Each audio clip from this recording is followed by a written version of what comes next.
He humiliated his disabled wife for his pregnant mistress, but her shocking secret left him speechless. At his wife's birthday celebration, close friends and family had gathered. The tables were beautifully set, live music played, and guests raised their glasses, toasting to health and happiness. His wife sat in a wheelchair, her face glowing with a smile as she graciously accepted the congratulations, doing her best to hide her fatigue. She had no idea that this evening would change her life forever. Her husband looked tense, whispering on the phone, and glancing toward the entrance every few minutes. Then, at one point, he stood up and tapped his glass for silence. Everyone turned to him, expecting another cheerful toast. He smiled, but there was no warmth in his eyes.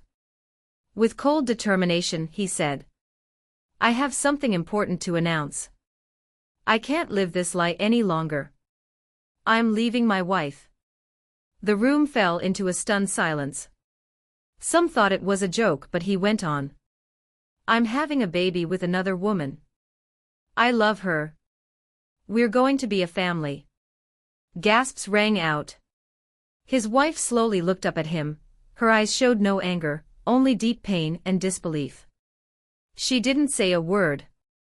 Tears quietly rolled down her cheeks. Her mother jumped up from her chair, trying to say something, but the words stuck in her throat. The husband turned and walked toward the exit, where a young pregnant woman was already waiting for him. He didn't even look back. His wife sat motionless, paralyzed not just in body, but in soul. The party ended instantly. At home, everything was silent. The guests had long gone.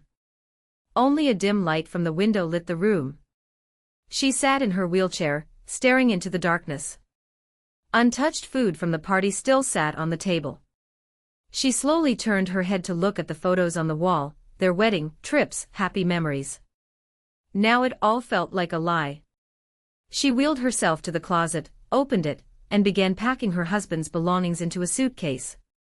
Each movement took great effort, but her eyes were dry. There were no tears, only calm, as if something inside her had broken and immediately hardened. She carefully folded his shirts, ties, and placed on top the watch she had gifted him many years ago. Then she closed the suitcase and pushed it into the corner. Afterward, she wheeled to an old dresser in the bedroom, opened the bottom drawer, and took out a wooden box with a lock. With trembling hands, she opened it. Inside were documents, letters, and copies of contracts, everything she had been collecting and safeguarding for years. On one of the folders was his name. She slowly flipped through the papers, and a faint, bitter smile appeared at the corners of her lips. He thought she was weak, that without him she was nothing. But he never knew how much stronger she truly was. She closed the box, placed it on her lap, and went to the kitchen. There she boiled some tea and, for the first time that evening, took a deep breath. There was pain, but alongside it came resolve. This night marked the end of one chapter in her life, and the beginning of another. The next morning, she called his lawyer and asked to arrange a meeting. Her voice was calm, no tremor, no reproach. She arrived at the office accompanied by her caregiver. Inside, her husband was already sitting, slouched confidently in a chair, his pregnant mistress by his side. She held his hand, casting smug glances at the woman she thought was defeated. He didn't stand. He didn't greet her. He simply said, "Still can't let go of me? Please, no scenes."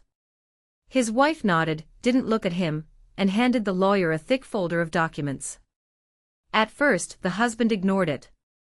But when he saw his name on the cover, he snatched it and began flipping through the pages. His expression changed, first surprise, then confusion, and finally fear. Inside the folder were documents proving that the business he always bragged about, thought was his, was actually registered in his wife's name. And according to the prenuptial agreement, in the case of infidelity, he forfeited not just his share, but all rights to the property. There were also printouts of messages, photos with the mistress, and invoices in her name paid using the company's corporate card. His hand shook. He looked at his lawyer for help, but the lawyer simply spread his hands. It was all legal. The mistress shifted uncomfortably, glancing nervously from the wife to the folder, to the lawyer, and back to the man she once called her rock. She no longer held his hand. In fact, it seemed like she was already looking for an exit. The wife remained silent. No anger. No satisfaction. Just calm. The silence in the room stretched painfully. Then the mistress stood up, adjusted her purse, and without saying a word, walked to the door.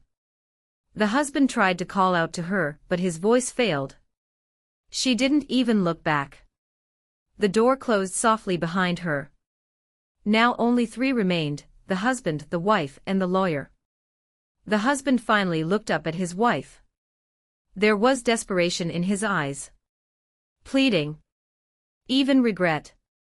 He tried to speak, but the words wouldn't come. She looked at him calmly, with a touch of sadness, and said, "I believed in you. I thought you were my strength. But you turned out to be a test. And now I've passed it."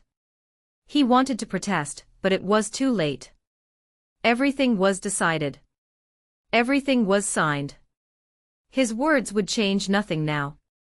He no longer had power, not over her, not over the situation, not even over himself.